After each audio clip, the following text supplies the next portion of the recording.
Yetro nofo atakata saina irehetra ny fanahy. Afaka mahazo toeranao ianao?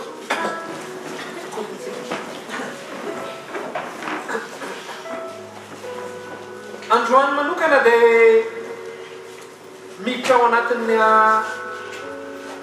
afatra isika izay afatra mahatonga olona kristianina matanjaka ara-panahy. Kristianina matanjaka amin'ny fiainana. Ifonako aminao fa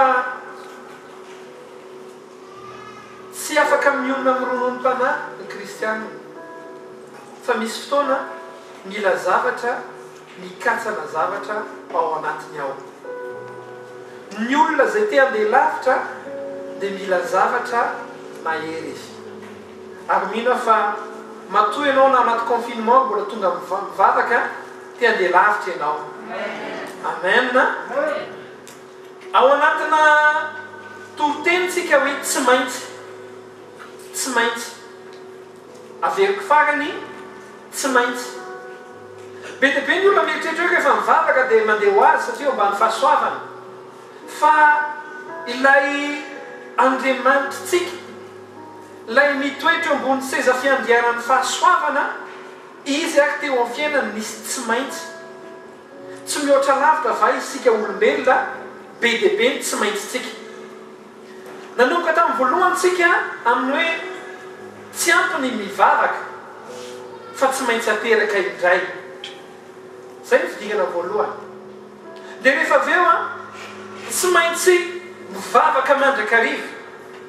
Ny kristianina dia tsy maintsy mivavaka. Eto izany tsika tsy miresaka option fa miresaka obligation. Tsy maintsy. Raha te hiaraka amin'Andriamanitra ianao dia tsy maintsy manana fiaina bavaka.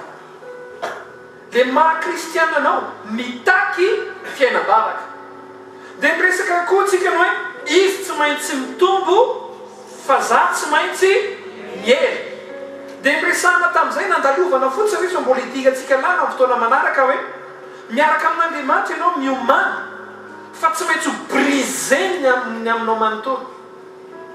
Ilay toetranao, ilay maha ianao anao tadidio fa matoa ianao miteny hoe tomboko ianao Andriamanitra dikan'izay tsy hanao tsony ianao fa azy. Ary ho briseny ianao mba hahafahany mitombo. Ao anatina contenant anankiray na toerana anankiray raha tiana hitombo ny zavatra ray dia tsy maintsy ahena ny zavatra anankiray. Raha tiana ho hitombo Kristy ao anatinao tsy maintsy miena zany ianao aloha. Fa le maha ianao anao io misy amin'io mila mora miena, misy amin'io mila totoina vao miena. Dia indraindray tsika totoina Andriamanitra. Teny kely akaiky anao hoe ohatry ny voatoto kely indraindray hoe ohatry ny vohitsaka ao tapon-doha zany. Ny tena marina tsy le olona ny ratsy fa Andriamanitra ny tsara. Andriamanitra manamboatra atsika. Iverina manokana tsika amin'ilay hoe tsy maintsy mivavaka mandrakariva. Tsy maintsy mivavaka. Izany hoe akadiniana akarasikana vavy dia izao. Tsy option ny mivavaka. Tsy afaka mivavaka dia izay tiako ihany io. Dia indraindray tsy te hivavaka. Fa hozy izy hoe tsy maintsy mivavaka mandrakariva. Fa maninona?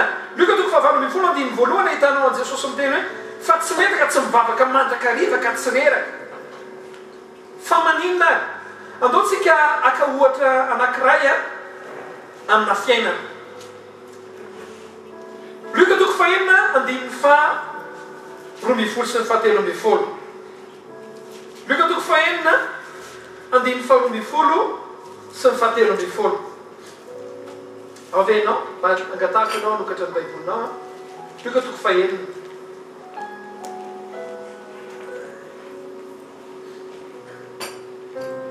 Luka 4:12 sy 17. Amin'ny anaran'i Jesosy zao maka ny tenin'Andriamanitra ary. Fony ianao. Fona tsaka? Da ho avy. ary tamin'izany andro zany dia lasa nakany tendrombohitra Jesosy mba hivavaka ary naharitra ny vavaka tamin'Andriamanitra nandritry ny alina izy. Ary noho ny maraina ny andro dia natsony anatona azy ny mpianany ka nifidianany 12 lahy izay nataony hoe apôstôly. Dia Simona izay nataony hoe Petera, André Aralana, Jacoba sy Jona sy Philippe sy Bartolomeo, sy Matthieu sy Thomas sy Jacob zanaky Alfeo, sy Simona izay atao koa hoe Zelota, sy Jodasy zanaky Jacob, ary Jodasy Iskariota ilay tonga namadika. Wow. Misy teboka maromaro ho raisitsika amin'ity tapany ampidingana fahatelo ity. Zao ny zavatra lazaina.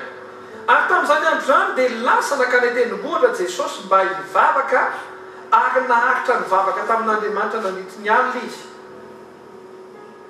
Ary noho ny maraina ny andro dia natsony anatony azy ny mpianany ka nifidianany 12 lahy izay nataony hoe apôstôly. Tonga ny fotoana hifidy Jesosy, hifidy ny apôstôly izy. Tamin'io fotoana io nisy mpianatra maromaro nanaraka azy. Efa mpianatra maromaro zany manaraka eo dia tonga ny fotoana anao zavatra manokana izy ao anatin'ny ministera dia isafidy izy. Isafidy olona 12 izy. Alohan'ny itoizako aloha dia te hilaza aminao hoe ny fiainantsika dia feno safidy. Ary ny safidinao dia misy fiantraikany be dia be. Vao toizako izay rehefa avy eo. Dia alohan'ny safidianana dia lasa Jesosy nanao inona? Nanao inona?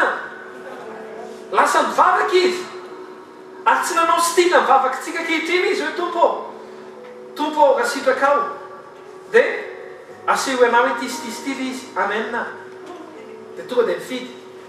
Fa ny ambaran'ny Baiboly dia hoe naharitra nivavaka izy nandritry ny alina. Ny olona manaraka azy nefa tsy n'importe qui amin'io fa mpianany fa lasa izy dia nandany ray alina mihitsy izy ivavahana. Izy nefa Jesosy mpaminany izy. Dikany hoe mpaminany izy zany efa malala hoe iza zany ny olona hoahoana e. Fa na izany ary tsy napetrany teo fa lasa izy nakany tendrombohitra. Tsy mila influence n'olona izy tamin'ilay safidy. Lasa izy nandeha nitokana. Tsy nanontany izy hoe zalahy, izy aminareo aloha zao mety ho lany raha anao pa-apôstôly aho. Tsy mila influence izy fa tonga dia lasa tsy miteny izy tsy ngery. Nidina avy any izy dia niantso anazy rehetra. Dia niantso amin'ilay 12 lahy. Inao no ataoko apôstôly. Ny zavatra mahagaga dia izao. Tao anatin'ny safidiny Jodasy. Ohatrany hoe azoko zany hoe fa manina izy na dia hivavaka mba hahafahany misafidy an'ireo olona ireo. Satria efa fantany hoe le raika raha ty no hamadika azy. Tahaka ny hoe le safidiny io zany zavy zany amin'ny fiainako dia safidy olona hamadika. Badinio ane zany zavy zany amin'ny fiainako dia hisafidy olona hamadika. Fa tsy maintsy safidy izy. Riavana malala ino tsara fa izy teboka maromaro raisitsika. Feno safidy amin'ny fiainana. Ary ny olona mandroso amin'ny fiainana dia ny olona manao safidy tsara. Hanao safidy tsara ny ianao amin'ny fiainanao rehetra. Feno safidy ny fiainana. Ary ao anatin'io safidy io misy karazana safidinao zay misy karazana safidy zay safidy mahatonga anao ao anatin'ny planina an'Andriamanitra. Ary misy karazana safidy zay manala olona ao anatin'ny planina an'Andriamanitra.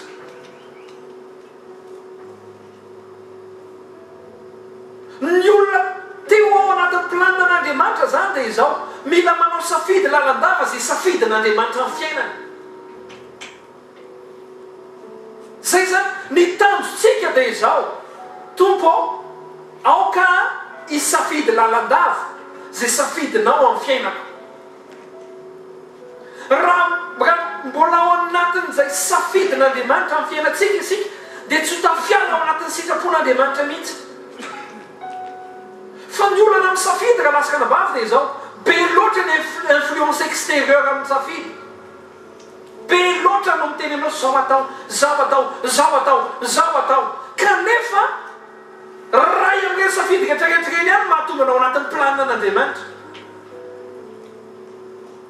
ary tia ny tena enjana misy tsy tianao fa tokony safidinao satria zay mahatonga anao anatinao planina an'Andriamanitra tahaka ny hoe Jodasy zao raha sitraka Jesosy raha zany no tamin'ny plasiny tsy safidiny iny ianao fa tsy mitovy amiko ko lefa fantatro hoe amatiko zao fa izao ny important amin'ny Jesosy tsy izy fa le planina an'Andriamanitra zay tokony ho tanterahana le planina an'Andriamanitra tokony ho tanterahana tsy maintsy tafiditra ao anatin'ny lohandohan'mpisolo ny Jodasy ary nitokana afaka mampiditra ny Jodasy ao dia Jesosy ihany dia inona nataon'i Jesosy zaho aleoloha andeha hivavaka ozy izy dia nivavaka izy nivavaka izy nivavaka izy raha lasaka anabavy tsotra tena zay zavatra rehetrarehetra zay mba hitenenako anao ty zavatra tsotro tena raha tianao anatin'ny planina an'Andriamanitra foana amin'ny fiainanao dia tadideo fa mila mivavaka ianao mba hahafahanao maka safidy tsara amin'ny fiainana eno tsara zao zavatra zao ny olona tsara vavaka tsara safidy ahoana tsara zay olona tsara fifandraisana amin'Andriamanitra tsy maintsy ho tsara ny safidiny ary zany raha lasaka anabavy no mahatonga antsika hoe tsy maintsy mivavaka mandrakariva satria misy zavatra tsy mahafinaritra kanefa mila andalovana misy karazana safidy raha mohatra ka miteny amin'ny olona ianao dia izany ve tena votsotao rahalahy teo amin'ny fiainako teo amin'ny fiainako aka ohatra ary sady ampanetretena sady asiko dite kely teo amin'ny fiainako nanao safidy be dia be anisan'ny safidy ray zao no hoe mijanona ny médecine fanao paster ary ny olona manodidina anahy aiza sy levy anareo sady tsika tamintsika dokotera ka tsara karama sady tsara toerana ny mahay ny mpampianatro rehetra dia miteny daholo hoe filazany an'izy moa dia tena teneny amiko mihitsy iala ny poulain-ko izy poulain no niany efa izy amin'io izy amin'io izy ny lehibe indrindra amin'ny université an'Antananarivo rakoto be Pascal poulain no niany efa izy dia koa lehibe indrindra ao amin'ny faculté de médecine professeur John Paul fa hitanao rehefa mivavaka ianao dia misy karazana safidy zay iankina ny fiainanao ray manontolo ary ny tena marina tsy ekina ny fiainanao fotsiny fa ekina ny hoavy mahasotarana ka maro lavitra isany oriana rehefa nivavaka ozy tamin'ny dadanay dada tena nao pastera dia ozy izy tena nao pastera ve ianao ozy izy dia ahoana ozy izy dia ho ajany lazany ny médecine tena ho ajany koa tamin'izany nefa ny fiangonana omby olona 300 sa 700 zany ve tadidiko mihitsy nitsodran'ny dadanay io moa zany izy ozy izy efa ozy izy moa zany hoe anao pastery izy dia io izy ozy izy eo masololo loatra zao izy moa zany hoy anao pastera dia io izy io zany dia zay zany dia malirova zany dia mahalasana dia ho ampiasain'Andriamanitra tokoa ne ianao fa milaza aminao ampanetretena hoy soanakay tamin'ny fiainako dia eto ianao androany dia olona firy no voavonjy dia olona firy no tahiny olona firy no miarina amin'ny fiainany any za zany tsy te hiteny zavatra be dehibe fa eto Antananarivo tsy fantatra hoe misy olona mitory teny amina télé betsaka mizavy dia misy olona mitory amin'ny radio betsaka mizavy amin'izao fotoana izao. Tsika ary moa ty aza teniteneninareo a tsika ary moa lasa manana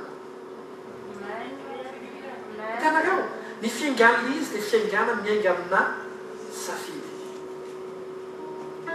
Rehefa misafidy ianao ny olana misafidy dia izao rehefa aranofo ianao misafidy dia manao choix ianao aranofo ary ny choix aranofo tsy mitondra lova ara-panahy. Zay mahatonga anay milaza amintsika tsiraray avy androany tsy maintsy mivavaka ny kristiana, tsy maintsy mivavaka ianao. Ny safidinao misy karazany zavatra zay eritreretinao hoe mandeha ho azy hoe tena mahita olona anankiray ianao dia je t'aime dia il m'aime moa dia raha lasika anabavy eo tsy vitany aime io,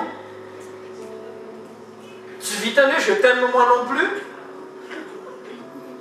Ka izy anie manana BMW, kizy anie manana 4x4, raha lasika anabavy tsy vitan'izany ny fiainana. Tadidio fa miankina aminao miainga avy aminao dia misy taranaka maro any ambany any ho tahina noho ny safidinao. Nanao safidy tsara anankiray Abraham, apetrako anao amin'ny toerany Abraham. I Abraham ane misy olona mieritreritra hoe i Abraham tsy nanana ninina izy ny diso zany. I Abraham ane tamin'ny fiaingana efa nanana mpanompo izy, nanana omby amanosy izy, nanana zavatra be dehibe izy. Fantenen'Andriamanitra izy hoe mianga eto ianao dia hoentiko any amin'ny tany ianao zay hitahiko anao. Izy anefa amin'io firy taona. Raha ny vaninandro ankehitriny efa retraité izy. Zany dia ilaza amin'ny retraité rehetrarehetra e. Tsy mbola vita ny tantaranao fa mbola manana Andriamanitra manana ho anao. Raha dinihana amin'ny fiainana dia fotriny efa milamina izany fa ozy Andriamanitra mantsy azy. Abraham za mbola manana tsara lavitra hitondrana anao, za mbola manana zavatra lavitra be hitondrako anao, fa vonona ve ianao aka le décision hoe hiainga. Milaza aminao raha ny olona ankehitriny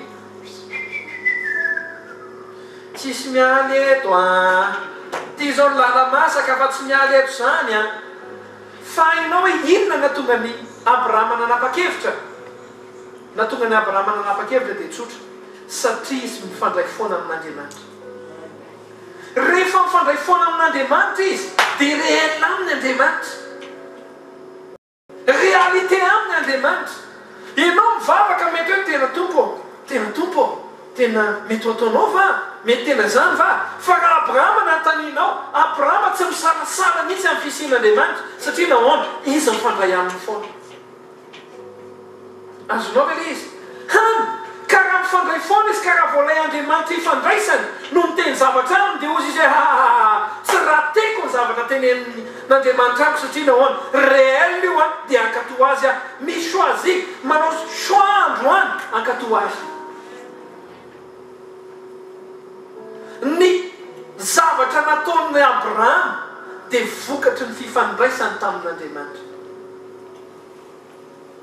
Azonao ve? Zay mahatonga antsika kristianina ve ianao, raha tianao tsara ny hoavinao tsotra aoka ianao tsara vavaka. Raha tianao anatina planina n'Andriamanitra lalandava ianao aoka ianao olom-bavaka. Zay mahatonga anazy milaza hoe aoka hivavaka mandrakariva ka tsy reraka. Ny hoavinao mifamatotra amin'ny fiainam-bavaka ao. Tsy vita teny fonako ty fa somary hiteny zavatra ako. Ny hoavy raha lasika anabavy tsy vita ny tsodrano. Ny hoavy tsy vita ny misambotra teny. Hoe misy teny amenna, hoe misy olona mpanompon'Andriamanitra goavana ry azakazaka dia efa andraikely indray aloha amenna. Tsara mandray teny. Fa ny fahamarinana dia izao, ny fiafaran'ny Abraham tsy nifamanitra tamin'ny tsodrano fa nifamanitra tamin'ny fiainam-bavaka. Na fenitsodrano tahakany ahoana ifonako hoe ary misy manositra diloilo dia anenjika any ianao dia andray fanosorana diloilo ifonako na kabarikana diloilo atsika ka ataotsika batisa amina diloilo ianao hoe atsofoka ao ianao dia avoaka avy ao. Milaza aminao ahako raha tsy manana fiainam-bavaka ianao dia tsy ahazo an'le tsy akan'le choix tsara ianao ahatonga ny fiainanao ao anatin'ilay planina an'Andriamanitra. Mangina ny fiangonan'Andriamanitra. Tena nkeno akaikinao hoe zay hoe ny amarana koa azy androany amin'ny afaka dia izao fa maninona ianao tena mila mivavaka indraindray fantatrao choix tokony atao fa tsy manana hery ianao angalana an'le choix. Iza nefa tratran'izany fantatrao le tokony atao aka ohatra tsotra hitanao le ohatranao hoe tokony any amin'ny dentiste ianao dia matahotra anao dia tsy makany tsotro zao fa mieritreritra fotsiny anao hoe kaloka pitsondray aloka reporter foana le izy mandra-pahatonga ny nifinao vonto be ohatr' zany satria nahoana le choix fantatrao tokony ataonao fa le heriny tsy anananao. Rahalasika ao anatin'ny vavaka ianao no mahazo hoe ahafahanao mijoro amin'ny safidin'Andriamanitra. Tena menina mafy be ahy. Zay mahatonga anay milaza androany fa ny kristianina tena marina ny anarantsika hoe mpivavaka.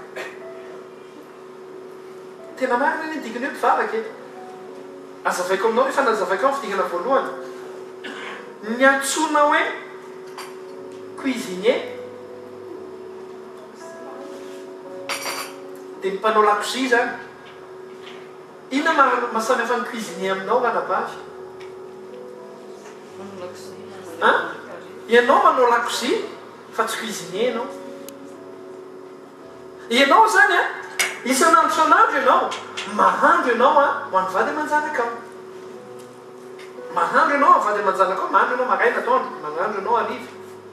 Fa na izany tsy cuisinier ianao satria nahoana tsy lasanao io tsy antonasanao io fa ny antsoina hoe cuisinier dia mahandro izy mandra-paharain'ny andro maraina ny andro mandra-paharivany andro mahandro foana izy. Dia inona ny asan'iny cuisinier iny tena tsy manao iny afa-tsy cuisine zay mahatonga an'iny cuisinier. Dia ianao mahatonga antsika mpivavaka tsika tsy hoe satria tsika mandeha mivavaka isan-kalahady misy vao mandeha mivavaka isan-kalahady lasa mpivavaka be nareo ny antsoina hoe mpivavaka dia zay olona mivavaka foana. Marina zany ny fiantsoanantsika hoe mpivavaka tsika satria nahoana raha vao maheno anao miteny hoe mpivavaka vena reo dikan'iny maminany le olona hoe mila mivavaka ianao. Raha vao tsy manana fiainam-bavaka zany ianao dia tsy mpivavaka. Azotsika tsirara ihany ve manomboka androany zany ianao teny ankeno akaikinao tondroy dia teny hoe mpivavaka.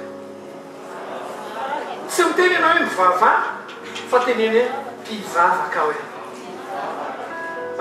Raha resy lahatra ianao fa mbola andeha lavitra io lalana lavitra io tsy mandeha ho azy le io lalana lavitra io tsy mandeha ho azy fa natongavanao an'io lalana lavitra io feno karazana safidy be dehibe.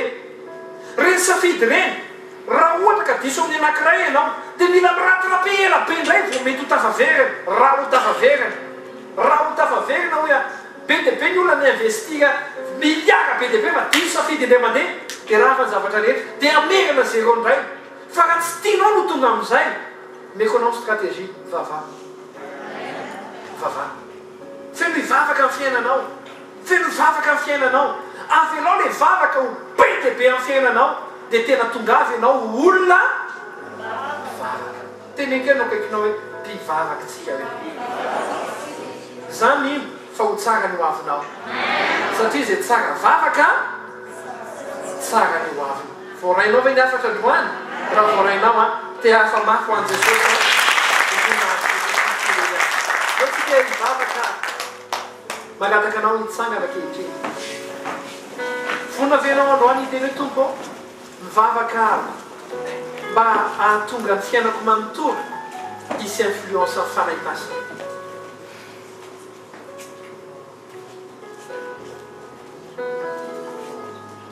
Vavaha manokana mihitsy ianao teny hoe tompo mivavaka manomboka androany mba hahatonga na olona sensible amin'ny fitaria amin'ny fanahy masina.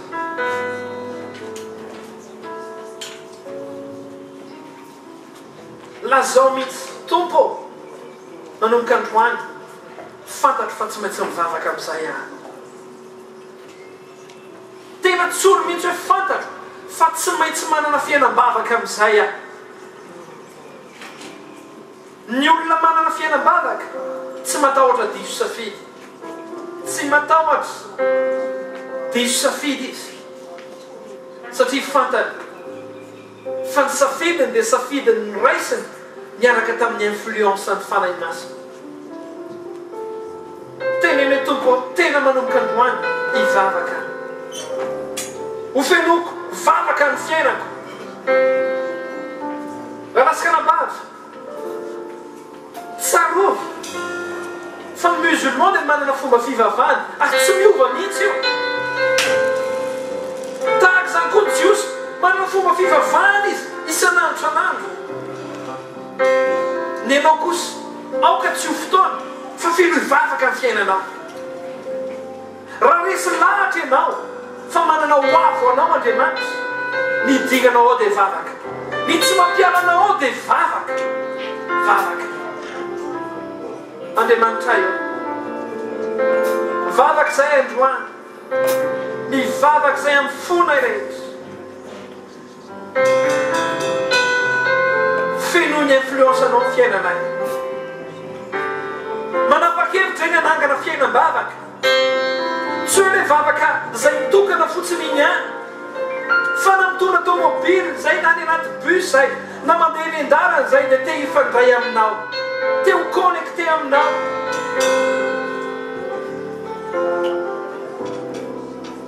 Tompo inanao izahay. Teneny misy Andriamanitra ampio atsiaka safidy tsy mety amin'ny fiainana. Androany aka safidy ianao izay safidy atonga anao anatin'ny planan'Andriamanitra lalandava. Hivavaka.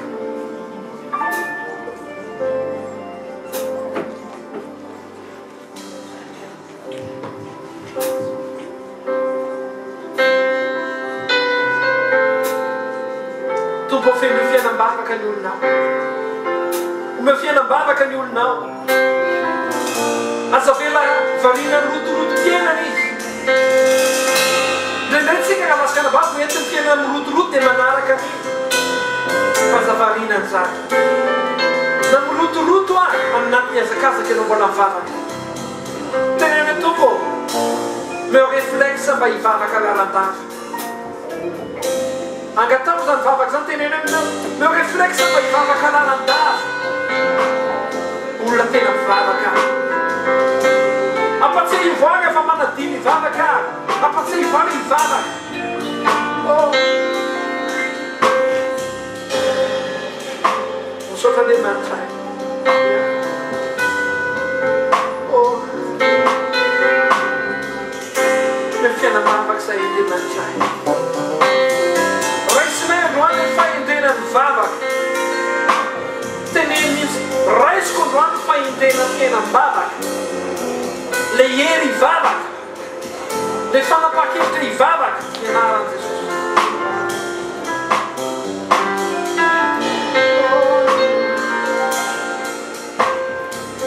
Iara hivavaka izy. Iara hivavaka izy, sy mitarika Andriamanitra. Iara hivavaka izy chiamata, sukatry ny lalitra, fa tsy mahazo tafi, rezany any an-danitra, fa hamporona izy, mampony ambany.